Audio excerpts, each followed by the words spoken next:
متصل جو دوسرا حکم دیا وہ والدین کے ساتھ اس میں سلوک کا ارشاد کرنا۔ ماں باپ کس قدر اہمیت کے حامل ہیں۔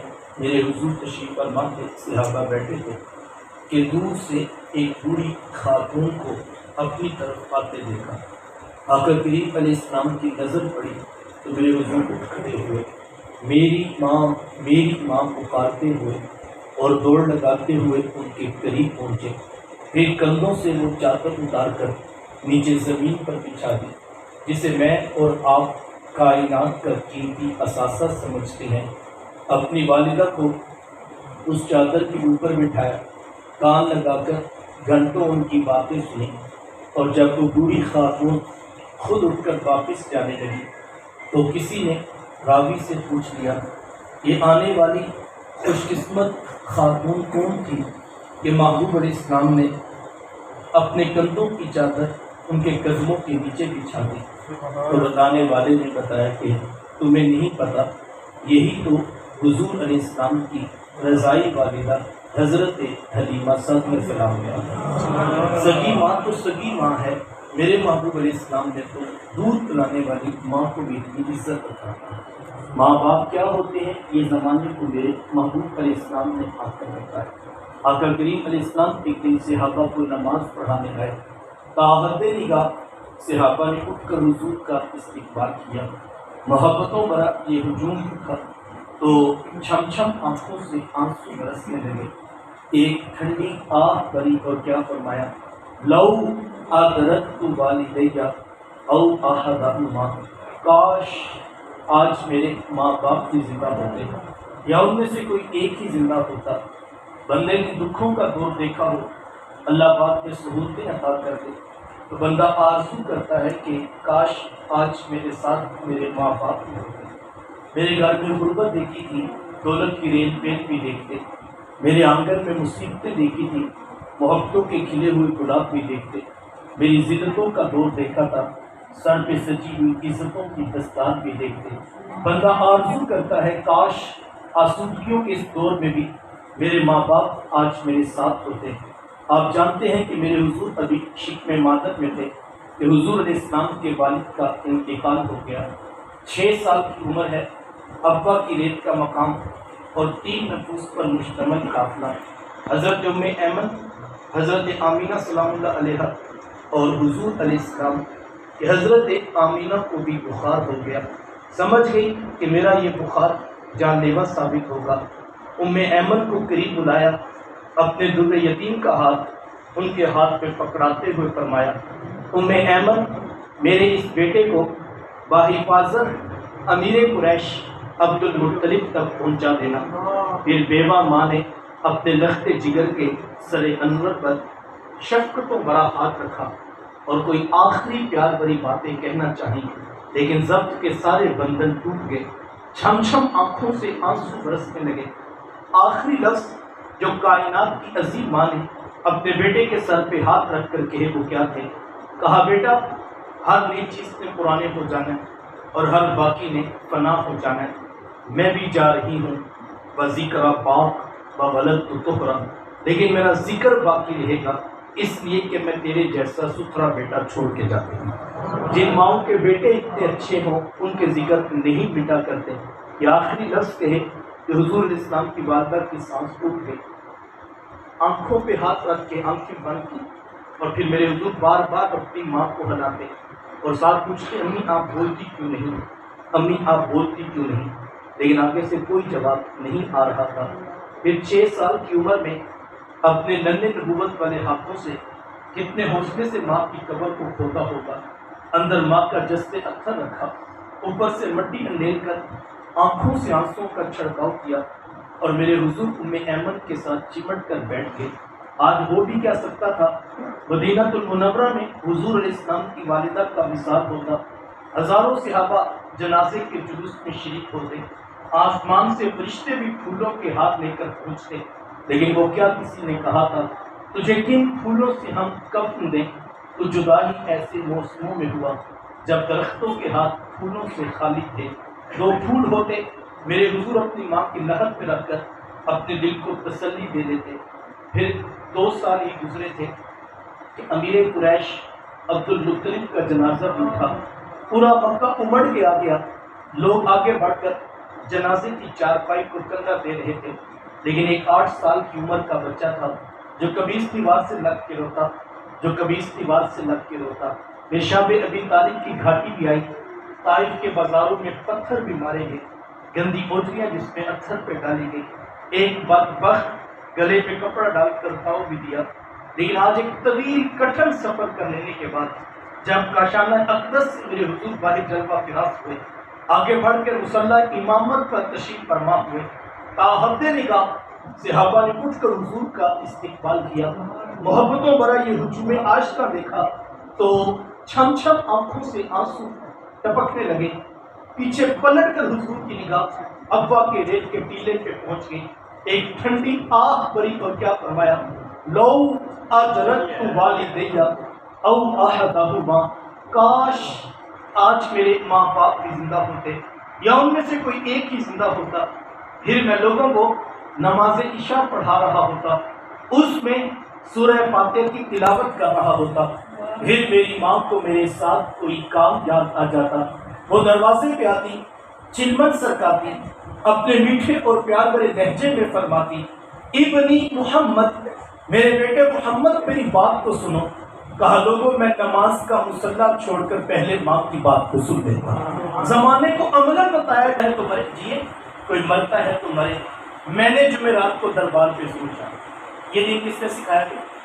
یہ اللہ کے رسول کی تعلیمات تو نہیں، اور نہ ہی دربار والوں کی تعلیمات، یہ آج کے ان پڑھ جاہل پیروں کا مسئلہ۔ اگر 50 لوگ ہر وقت اس کے ڈیرے پہ نہ بیٹھے تو جناب اس کا کاروبار نہیں چلتا، لہٰذا وہ سبق یہ پڑھاتا ہے کہ بس جمعے کی حاضری قضا نہیں ہونی چاہیے۔ کوئی کہتا ہے بس جمعرات کو اگر تم نے قضا کی تو تمہیں فیض نہیں ملے گا، یہ پیر کے کہنے سے اللہ کا قرب نہیں روکا جا سکتا۔ میرے رسول نے تو یہاں تک ارشاد فرما دیا، فرمایا رضا اللہ فی رضا الوالد و سخط اللہ فی سخط الوالد، میں جس کا باپ راضی ہے میں محمد ضمانت دیتا ہوں اس کا عرش کا رحمان بھی راضی ہے، اور جس کا باپ ناراض ہے اس کا عرش کا رحمان بھی ناراض ہے۔ ماں باپ کی خدمت پر ترجیح اول ہے، اس کے علاوہ دوسری حیثیت ہے، اور وہ پیر جو اپنی ذات کا طواف کروائے، ماں بلک رہی ہے، باپ بیمار پڑا ہوا ہے، لیکن وہ اپنا جو ہے اسٹیٹس برقرار رکھنے کے لیے 10 آگے اور 10 پیچھوں کے اندر نام لکھواتا ہے، اور بعض کا غلط فہمی میں نوجوان یہ سمجھتا ہے کہ چونکہ میں اس کی نگاہ میں ہوں اور مجھے بڑا کچھ ملے گا۔ میں آپ کو سادہ سی بات کہتا ہوں یار، کہیں سے مجھے یا آپ کو یہ خبر مل جائے کہ جناب سندھ کے ریگستان میں یا پہاڑوں کی اوٹ میں کوئی ایک ایسا شخص ہے جس کے بارے کوئی معتبر آدمی یہ کہتے کہ اگر تم اس کو راضی کر لو تو تمہیں اللہ کا قرب ملے گا، 100% تیقن ہمیں مل جائے، تو میرا خیال ہے ہم سب کام چھوڑ چھاڑ کے اس کے پیچھے بھاگ پڑیں گے اور ہر صورت میں اس کو راضی کریں گے۔ لیکن اس کا تیقن کسی کے پاس نہیں ہے کہ فلاں شخص کو راضی کرو تو تمہیں اللہ کا قرب ملے گا، کوئی تیقن کے ساتھ 100% نہیں بتا سکتا، لیکن میرے رسول نے تو بتا دیا۔ اللہ کو وہ گھر میں جو بوڑھا باپ جس کا ہاتھ صبح کامتا ہے دروازے پہ دستک دینے سے پہلے، جو 10 مرتبہ سوچتا ہے، اور بیٹا کہتا ہے 10 بجے سے پہلے میرا دروازہ کوئی نہ کھٹکھٹائے، میاں وہ باہر کھڑا ہے جس کے بارے میرے رسول نے فرمایا تھا اگر یہ بوڑھا راضی ہو گیا تیرا رب رحمان بھی راضی ہو جائے گا۔ لیکن مسئلہ یہ ہے کہ ہمارا اپنا جو ہے وہ فہم دین ہے، اور ہم جدھر کو نفس راضی ہوتا ہے اور ہم ادھر ہی لڑک پڑتے ہیں۔